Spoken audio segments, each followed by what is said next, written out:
This is Shawn from One With Nature on a jungle bridge in Jamaica.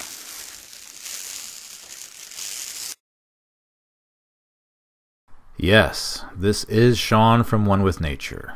I will be your host as we get into Jamaica and the herbs of the Caribbean. Jamaica was pretty cool. Every morning at breakfast, you're greeted by peacocks who are determined to invade your personal space because they're hungry for bacon. Bacon? Bacon?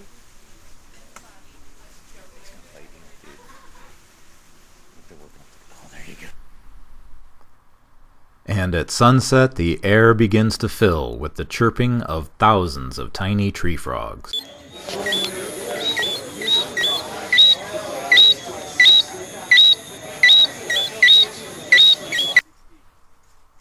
Not only do you have a chance to walk through a section of the Jamaican jungle, but you can hook yourself onto a steel cable and fly high above the emerald canopy itself.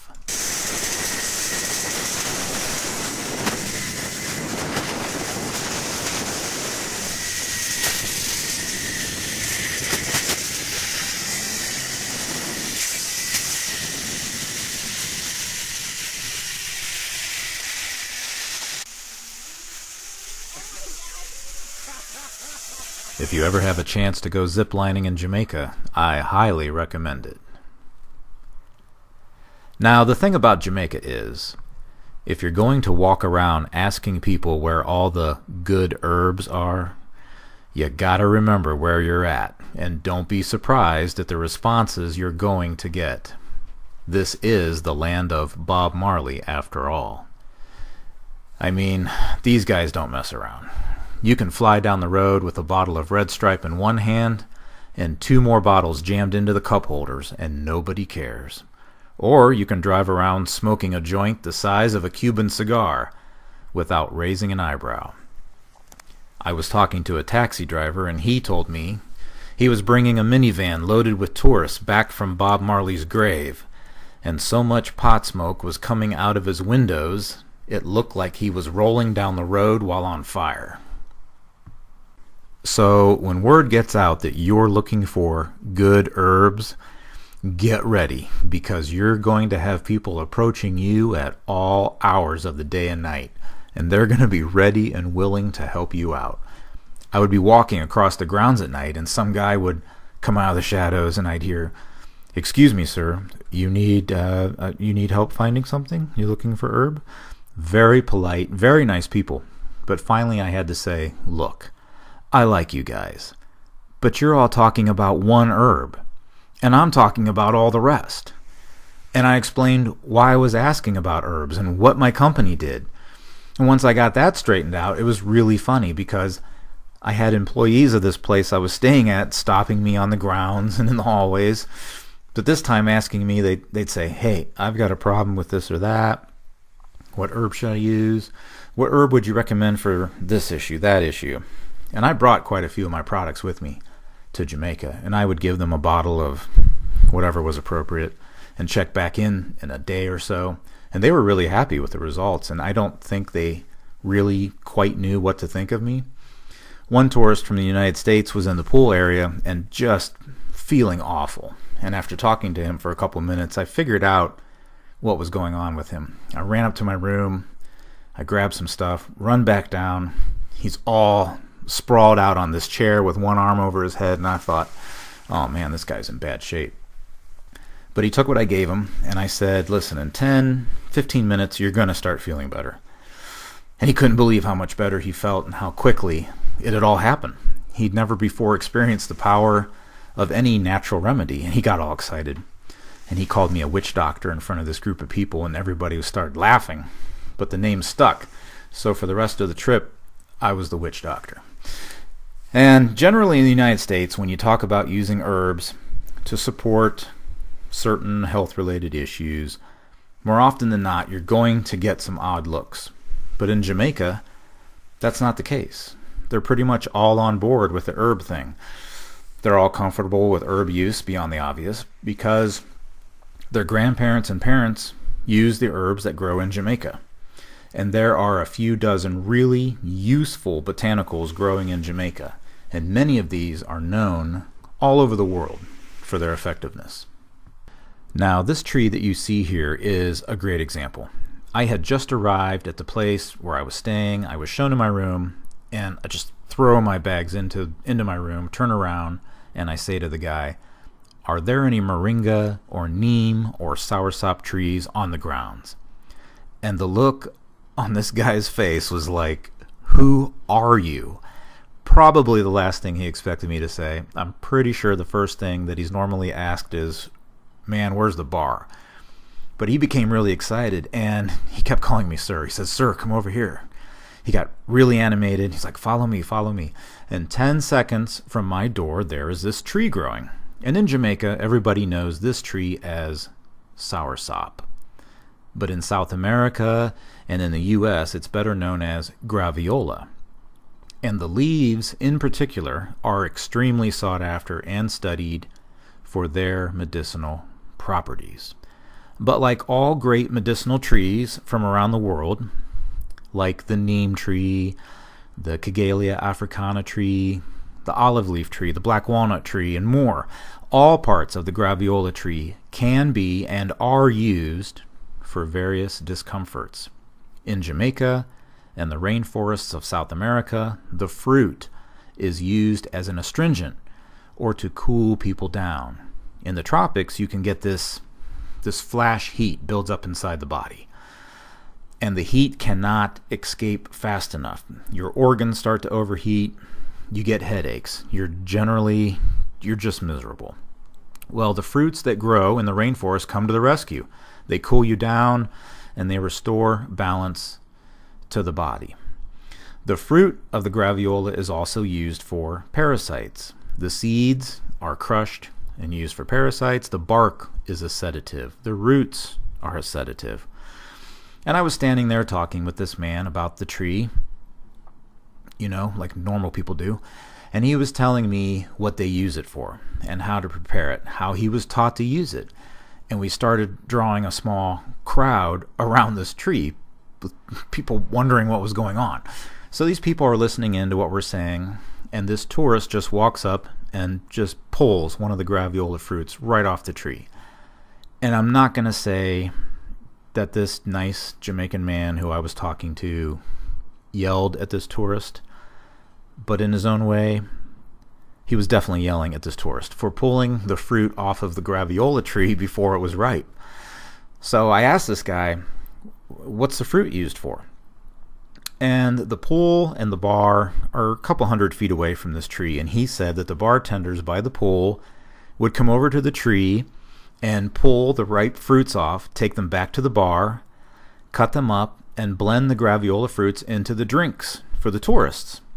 And for a lot of tourists on vacation, there is an overwhelming instinct to drink heavily, and they obey this instinct.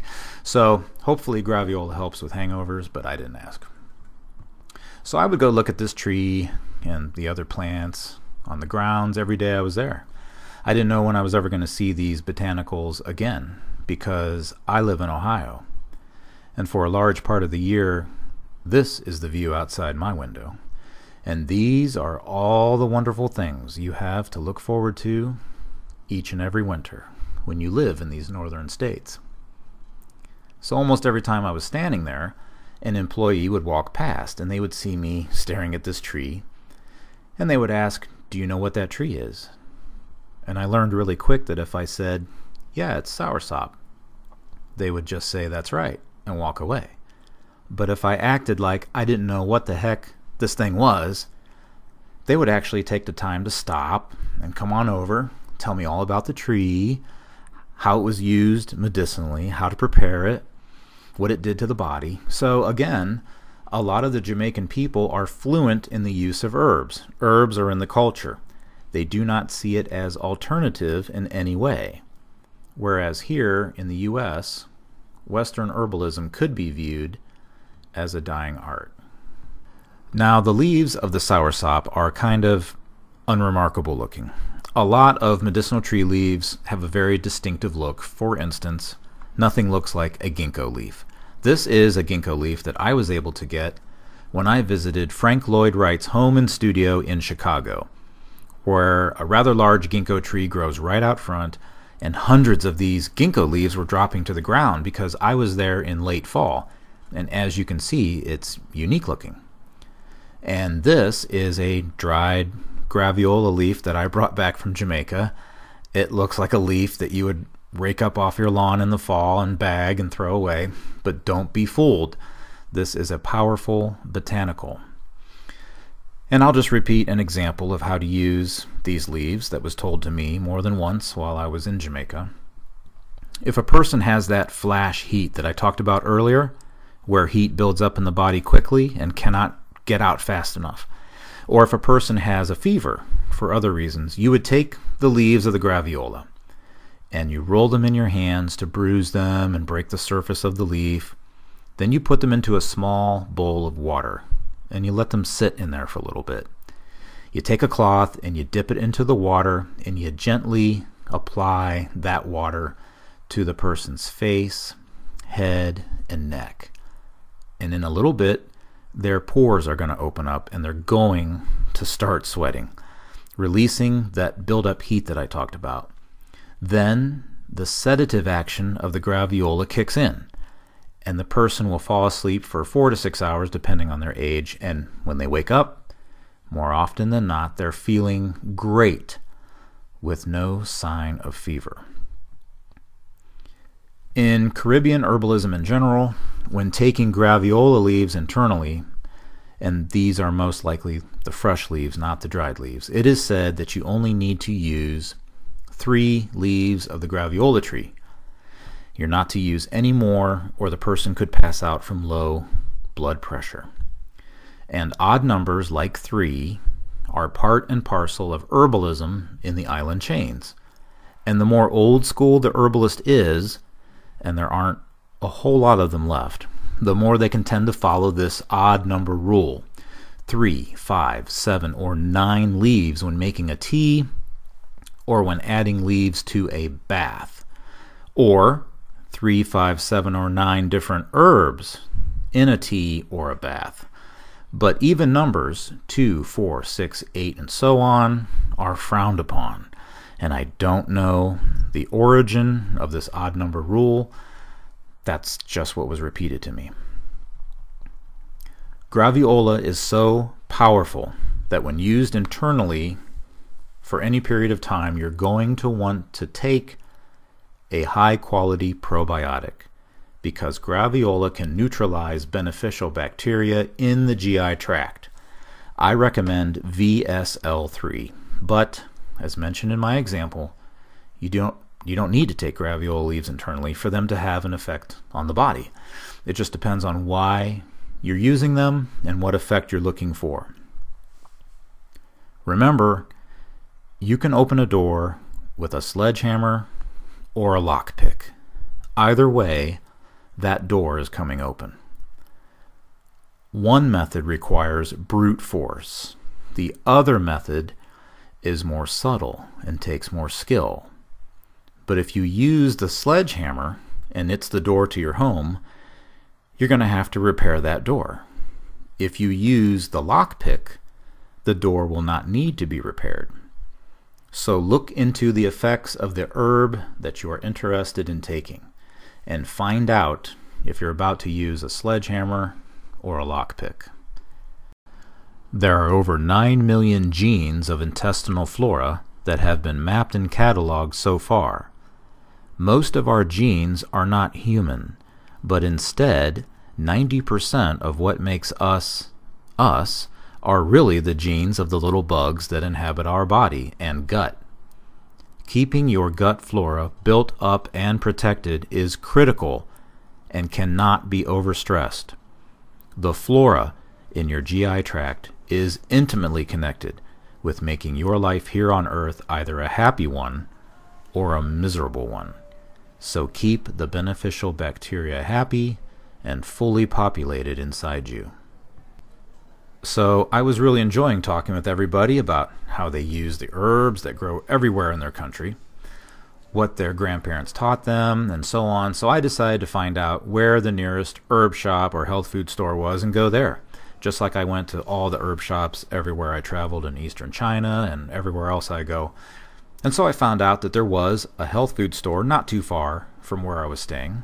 So I grabbed a taxi, jumped in, and I tell the guy that I want him to drive me to this particular store. And he hesitated because they always tell you, don't leave the resort and go out walking around by yourself unless you're going to some place that caters mainly to other tourists. But on a previous trip outside the U.S., I had already dealt with some locals that wanted to put a knife in my back, so I figured, what are the chances something bad's going to happen again? Besides, I grew up in a really rough neighborhood. There was a sandpaper factory right next door to my house. So he agreed to take me where I wanted to go, and we find this place. And I get out, and I tell him to come back in 30 minutes. Now, the biggest difference between the herb shops in China and the herb shop I visited in Jamaica is there are no pictures of Bob Marley hanging on the wall in Chinese herb shops. The second biggest difference is that there were no herbs. In China, there's herbs coming out of your ears. In Jamaica, this particular store, no herbs. You can see from these pictures I took that there are empty bins, maybe where bulk herbs once were, or I thought maybe they're just out of stock. So there's a girl working there, really nice person, and I ask her, where's all the herbs?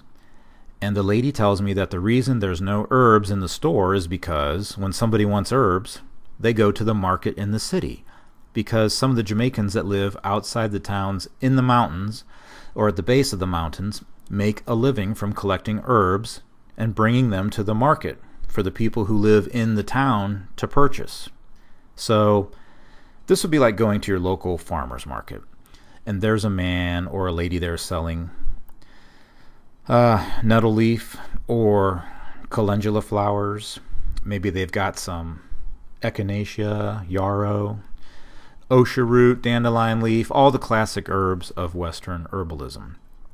And these wouldn't be from some generic seed catalog. These would be wildcrafted. So, of course, I ask, where's this market? And she says, you have to go to Charles Market.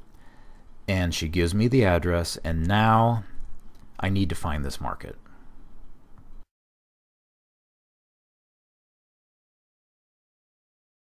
So the first vendor you're going to see at Charles Market at the big building in the front is an older Jamaican lady who sells herbs and fruits. Nice lady. A little standoffish at first, but clearly she's taken aback by this guy from the U.S. that's asking all these questions about all the stuff she has for sale. So I felt like I kind of ambushed her, but I'll ask her questions about all the different herbs that she has, and all she will say at first is that everything is for all different kinds of complaints. And if I tried to get specific with her, she would simply repeat herself and say, about it that it is good for all different type of complaint. Yeah, that's all I can tell you. And so at first she doesn't really go into details, but after a few minutes of talking to her, and I was very respectful to her, she becomes more talkative and starts asking me questions about why I'm there. Do I like her country? Am I going to be coming back? And she had graviola fruit, which we already covered. She had Guinea Hen Leaf. And Guinea Hen Leaf is known by about 9 million different names all through the tropics. Congo root is one name for it. Garlic weed is another name for it. But Guinea hen is like graviola as far as its effect on the body. And graviola leaves and guinea hen leaves are often used at the same time. The guinea hen leaves calm the nerves. They promote perspiration. They are antispasmodic. They're used for parasites as well. And it just goes on and on. It's a long list of what guinea hen is used for. She had Moringa Seed, and thanks to millions of dollars worth of marketing in the U.S., a lot of people have heard of Moringa. She had Nutmeg, which among other things is a stimulant and a libido booster. Turmeric root, of course, one of the huge crops in Jamaica is turmeric. It's one of the most powerful herbs in the world when used correctly. Chickweed. She had cinnamon leaf, Kola Nut. Kola Nut is also another stimulant and libido booster. There were different mint leaves there from various bushes for making bush tea, plantains, pineapples, on and on and on. And while I'm talking to this herb lady, my friend is over on the other side of this big pile of herbs and fruits here out of camera shot. And this other Jamaican lady is sitting down, and she picks up a dead fish and throws it at my friend. It hits him on the shoe. He just stands there and looks down, and there's this dead fish sitting on his shoe. And he looks up, and she was just trying to get his attention to sell him some other stuff that she had sitting there. I guess we weren't paying enough attention to the other vendors. So after a few minutes, our driver approaches us, and in a low voice, he says, "We really need to think about leaving now." And I look around, and everybody is just staring at us. So I said, okay. And he led us out of a side door into an alley, and he's walking very fast down this alley, and I'm looking behind me to see if somebody's following us. We jump into his taxi, we take off, and after a few minutes of driving and talking, he says, "I have something to tell you. But I don't know how to say this, so I'm just going to say it, okay?" And I look at him and I said, "Hey man, go for it. What's up?" And he just stares out through the windshield, and he's silent for a few seconds. And he proceeds to tell me that when my friend and I were out of earshot, and we had walked towards the back of this building at Charles Market, and there was just all sorts of odds and ends for sale. And my friend was like, let's get out of here. But I wanted to see what they had for sale, so I kept on walking towards the back. But the vendors in the market up front were coming up and asking our driver, they were asking our driver if I had Ebola. And this was in October when Ebola was still in the news. And I remember walking through all the different airports and looking at the front pages of all the different newspapers for sale, and Ebola was still being reported on in the press. And I guess in their mind, the only reason two Americans would come into the city and ask questions about herbs was if we had some terrible illness like Ebola. And that's why we were there in the market talking to the herb lady. And our driver was afraid of hurting our feelings, but I started laughing, and I couldn't stop laughing. And then he started laughing. He was laughing so hard, he's pounding his steering wheel while we're driving down the street. So we're driving down the road, and I ask him, "How long have you been driving a taxi for a living?" And he said, "Over 10 years. And I said, "Okay, in those 10 years, how many times has a tourist asked you to take them to Charles Market?" And he thought for a moment, and then he said, "I think you're the second." So if you're listening to this and you've been there, tell me your story. They have a saying all over Jamaica: there is no such thing as a problem. There are only situations. And you'll hear this over and over again. But there is one big problem or situation in Jamaica, and basically with all island peoples.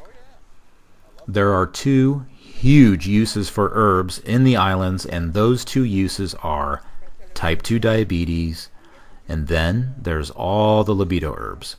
We'll talk about type 2 diabetes first.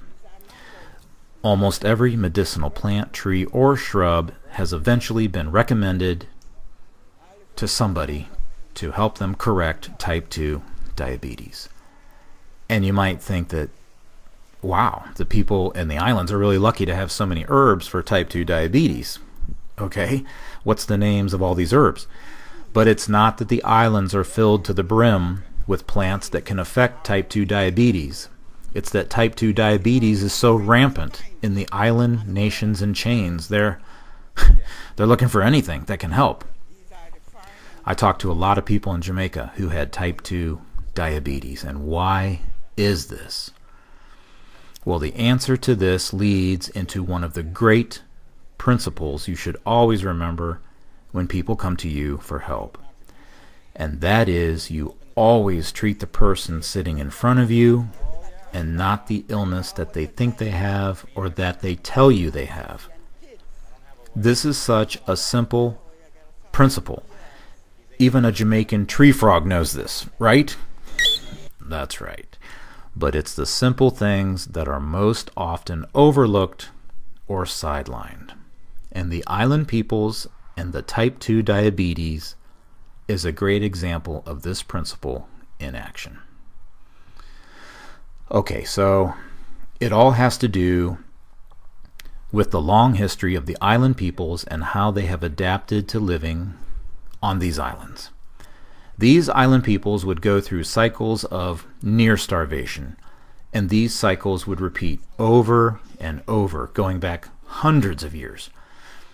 But over time, their bodies adapted to these long periods of scarce food supplies by increasing the amount of fat storage that their body was capable of, so that during the next cycle of low food supplies, the person would last longer because the body adapted to these near starvation periods.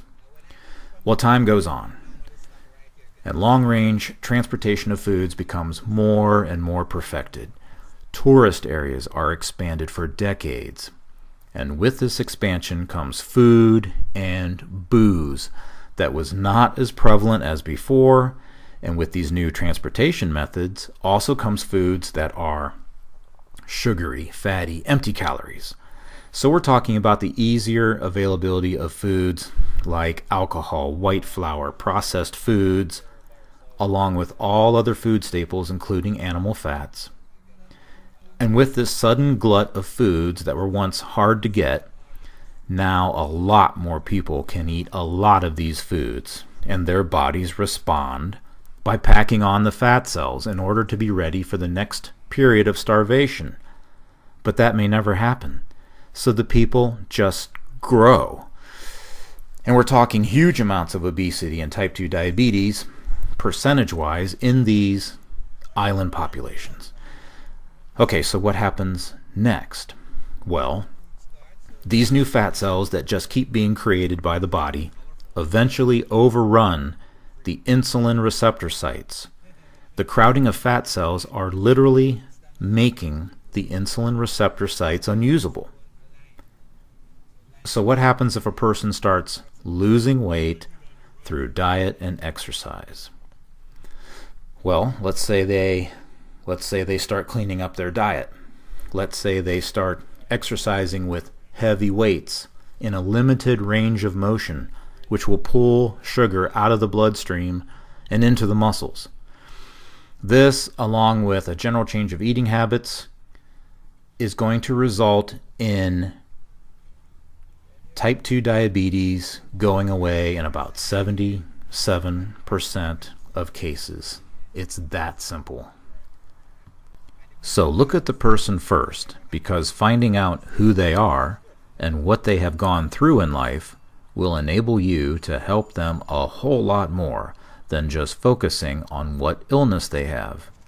The illness may very well be a result of everything else that came before, and that is valuable information to know if you want to increase your success. Okay, so that's it for part 1, and in part 2 we'll go over a group of herbs that are probably the second most popular group of herbs to come out of the Caribbean and Jamaica, and that would be the libido herbs. Thanks for listening.